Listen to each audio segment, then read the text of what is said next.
Bom dia, tudo bem contigo? Você quer se dar bem na vida? Pois é, Deus está interessado em que cada um de nós saiamos bem em nossa vida, em tudo que nós vamos empreender.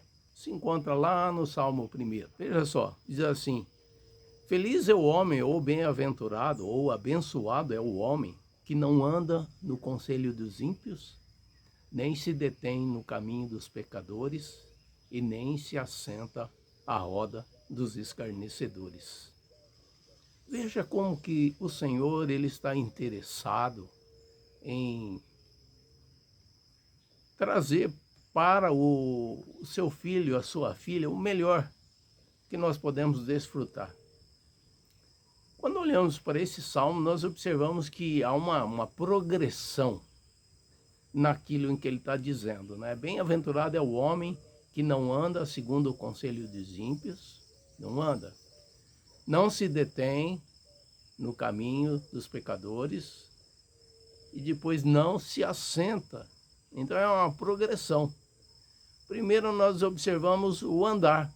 Geralmente começa assim, né? O andar. Aparentemente as pessoas creem que não tem nada a ver comungar, né, com pessoas que divergem do caminho da verdade. Não tem nada a ver, principalmente entre os jovens. Não tem nada a ver. Eu tenho controle sobre isso. Não tem controle.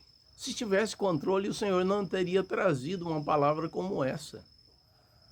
Observamos que há conselhos, mas são dos ímpios. Então, se há os conselhos dos ímpios, há o conselho de Deus. E o Senhor está interessado em mostrar aqui, né, o conselho divino.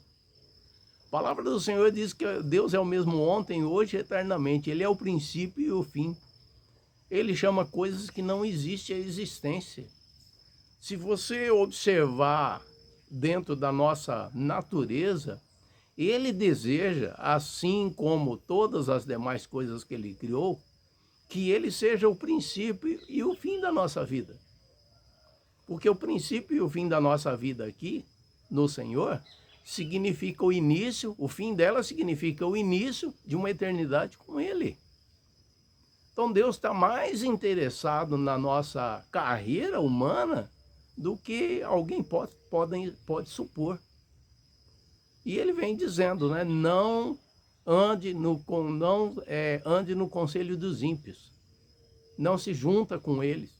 Não comungue com ele. Não comece, né, gostar das coisas que os ímpios praticam. E depois vem a sequência, né? Bem-aventurado é o homem que não anda no conselho dos ímpios, não se detém no caminho dos pecadores. Então já vem a segunda parte, ou seja, vai se aculturando, né, com o ímpio, vai se aculturando com o ímpio. E aí, por conta disso, começa a tomar os mesmos gostos, as mesmas atitudes, as mesmas decisões, achando que não tem nada a ver, que está tudo bem, que está tudo no controle. Se você observar, né, quando olhamos para a maioria dos filmes, né? A maioria dos filmes, quando tem uma situação onde a pessoa tem que ter uma decisão, ela vai tomar conselho com alguém sempre, sempre e sempre vai ser assim: siga seu coração. Siga seu coração. Ou seja, aqui nitidamente o Senhor está dizendo: não siga o seu coração, siga a palavra de Deus. Bem-aventurado é o homem que não anda no conselho dos ímpios, não se detém no caminho dos pecadores. Veja, há uma progressão. E aí vem a terceira parte: nem se assenta à roda dos escarnecedores. Ou seja, o assentar é praticamente consumar, né, essa prática. Por quê? Você parte do princípio que você assentando com uma pessoa, você está estabelecendo, né, uma comunhão com essa pessoa. Ou seja, nós não nos assentamos com pessoas, né, para ter comunhão com pessoas que nós não conhecemos. Às vezes você pode sentar com alguém por causa de uma de uma decisão de negócio, alguma coisa assim, mas num restaurante, enfim, mas aqui o assentar significa você comungar com essa pessoa, você andar no mesmo caminho, você tem o mesmo objetivo, você praticar as mesmas coisas que essas pessoas praticam. E o Senhor está dizendo, não se assente, não se assente. Olha, quando nós observamos o mundo, né, e nós percebemos uma impiedade tão grande, né, que se multiplicou de um tempo para cá em toda a humanidade, e nós vemos a quantidade, né, de violência em todos os setores da sociedade, em todos os níveis da sociedade que tem acontecido, né? Nunca teve tanto assassinato, nunca teve tanto feminicídio, nunca teve tanto destruição de lares, de casamento, de famílias. Isso mostra exatamente o que o Salmo está mostrando. Se as pessoas continuarem nesse caminho, esse é o fim. Por que eu estou dizendo isso? Porque muitas vezes as pessoas tomam esse caminho errado e querem ser felizes, querem ter a bênção de Deus, né? Praticam coisas que são contrárias à palavra de Deus, mas mesmo assim querem a bênção de Deus. Quantos casamentos poderiam ser, né, evitados para que não chegasse na destruição desse casamento? Por quê? Porque as pessoas seguiram o seu coração, ao invés de seguir a instrução, ao invés de buscar a palavra de Deus, a orientação do que o Senhor quer para aquela vida. E outro texto lá de Romanos diz, né, porque dele, por ele e para ele são todas as coisas. Ora, todas as coisas são todas as coisas. Então eu não posso, né, ter uma vida que cocheia entre dois pensamentos. Isso aqui, né, eu levo diante do Senhor, mas isso aqui eu tomo minha decisão. Nós temos decisões a tomar, sim, e precisamos tomar as decisões, mas não sem antes consultar o autor e consumador da nossa fé. Então veja, a palavra escarnecedores, ela tem uma conotação daquele que escarnece de Deus, né? E de sua palavra, e de sua criação, e de sua instrução e tudo mais. São escarnecedores. E nós contemplamos uma sociedade hoje que, né, ainda que de uma maneira direta não receba esse título de escarnecedor, né? Mas implicitamente nós vemos as pessoas escarnecendo de Deus, escarnecendo da Bíblia Sagrada, escarnecendo da palavra de Deus.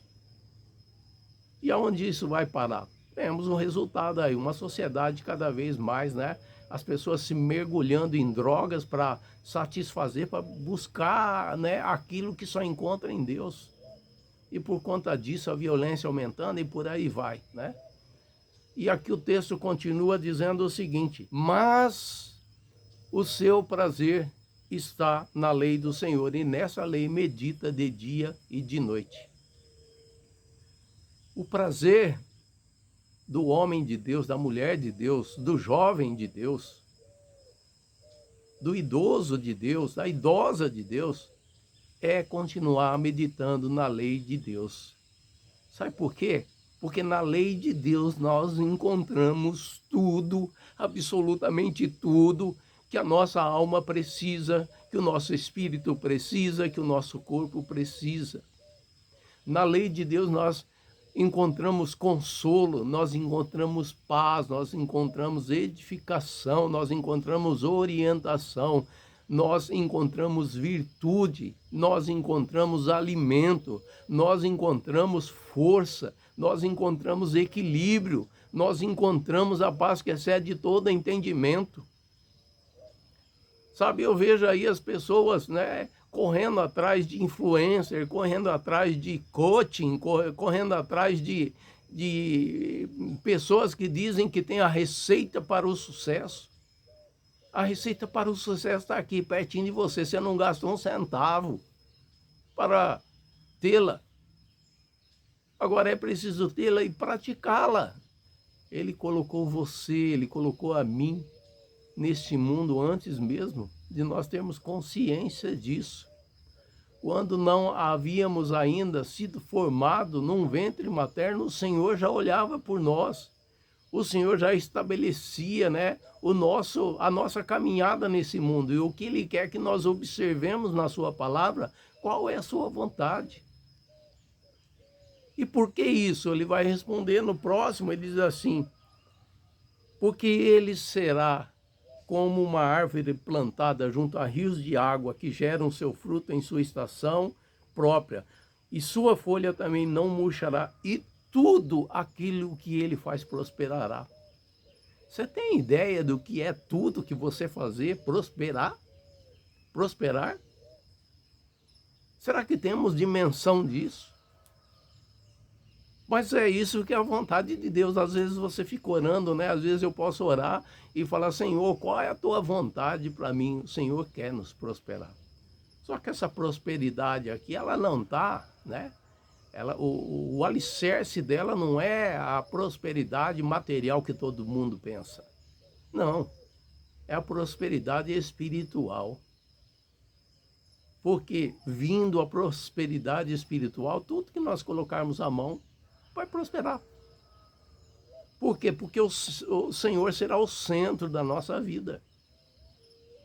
Então, quando nós colocamos o nosso objetivo maior em outras coisas, por que tantas pessoas são frustradas mesmo depois de conquistar muita riqueza? Porque elas têm a sua riqueza como fundamento da sua vida. Elas trabalharam por isso, prosperaram, né? Foram bem-sucedidas naquilo que fizeram, mas há um vazio na sua alma. E toda a riqueza que elas conquistaram não atendeu essa necessidade, e esse vazio perdura. E aí é onde nós observamos pessoas tomando decisões, né, negativas, decisões, né, que impactam de um modo muito negativo as suas vidas, embora elas sejam prósperas, elas sejam ricas, abastadas. E ele continua dizendo assim: os ímpios não são assim. Ele disse lá, né? Não ande no conselho dos ímpios. Agora ele vai dizer assim: os ímpios não são assim. Mas são como a palha que o vento lança ao léu. A palha que o vento, né, empurra para lá, empurra para cá, da onde sopra o vento, aquela palha vai. É isso que Deus está dizendo que é a vida do ímpio. A vida do ímpio não tem raiz. A vida do ímpio não é solidificada, não é fortalecida. Por isso que ele diz: não comungue com o ímpio. Permaneça no Senhor. Melhor é permanecer no Senhor, porque você vai estar arraigado junto a um rio, ao rio de Deus. E esse rio de Deus, ele é incessante, ele não cessa, ele não seca, ele não desvia, ele não sofre, né, a ação do tempo. Porque Deus é eterno, Deus é perene. E ele diz assim: portanto, os ímpios não ficarão de pé no juízo, nem os pecadores na congregação dos justos. Aqui, né, o Senhor vai estabelecendo, né, uma diferenciação entre o ímpio e o justo, entre aqueles que vão permanecer, né, no caminho, na congregação dos justos, e aqueles que não vão fazer parte. A palavra do Senhor está aí, está para todos, mas todos aceitam? Não, muito pelo contrário, muitos escarnecem. E infelizmente, né, há pessoas que sabem que as pessoas são escarnecedoras da palavra e mantêm comunhão. Eu digo comungar, eu digo ter comunhão, eu digo gostar das coisas, né? Principalmente na questão da juventude, porque o jovem, ele chega num momento que ele crê que ele sabe de tudo. Nós que já passamos por isso sabemos como que é, né? A gente tem um entendimento errado da vida, porque nos falta conhecimento. Então, quanto mais cedo, né, um jovem, quanto mais cedo uma jovem procurar, né, seguir os passos bíblicos para a sua vida, essa é a receita do sucesso. Por quê? O próprio Deus recebe, né, ou ele toma para si a responsabilidade de abençoar, de prosperar essa vida. Porque ele diz, né, que aquele que não anda no caminho dos pecadores, não se assenta à roda dos escarnecedores, tudo que ele faz prosperará. Ou seja, o Senhor assume essa responsabilidade de abençoar essa vida. E aqui no finalizando diz assim, porque o Senhor conhece o caminho dos justos, mas o caminho dos ímpios perecerá. Fique na paz do Senhor. Grande abraço.